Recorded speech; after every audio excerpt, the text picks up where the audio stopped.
Good morning from Montrose Old and St Andrew's Church, and welcome to our short thought for the day. We're all different. Some people are forever looking back over their shoulder, perhaps harking back to a time when they were happier, perhaps younger, fitter, with many friends or co-workers.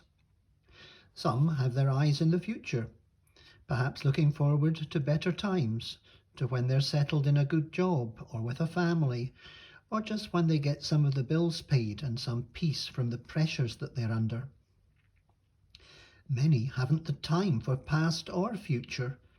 It's taking them all their time just to cope with the pressures of today, or not, as the case may be. We've just celebrated Easter, and while I enjoy an Easter egg as much as most people, there's clearly a lot more to Easter than eggs and bunnies. To understand the significance of Easter, you really need a bit of past, present and future.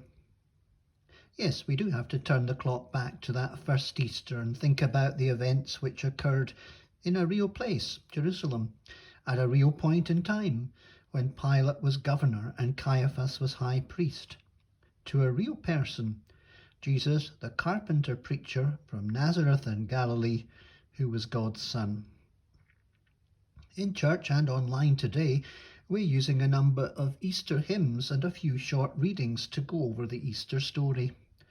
Jesus being welcomed as King, coming in peace on a donkey, his betrayal, his suffering and death on the cross on Good Friday, so that we might be forgiven, and the empty tomb and the disciples meeting with the risen Jesus and being changed from fearful hideaways into bold proclaimers of the good news.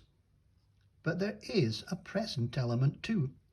If Jesus is risen, and millions down through the years believe him to be, then what does his death mean for us?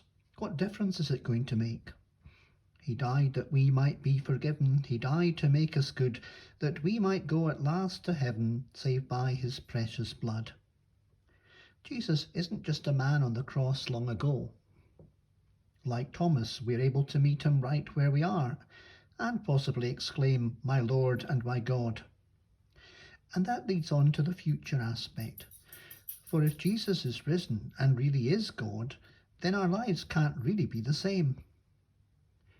Going forward, we will want to respond to his love and forgiveness, live as he would have us live, with his help, share the good news of his love in word and action, and ultimately live in the light of heaven, which he has promised, as well as of the cross. It's past, present and future, taking account of what Jesus did for us in the past, looking ahead to heaven which he's promised, and living now in the light of all that, for his sake and in his strength.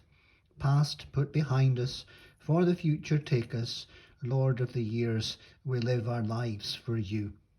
Thanks for joining us. May the Lord bless you. Amen.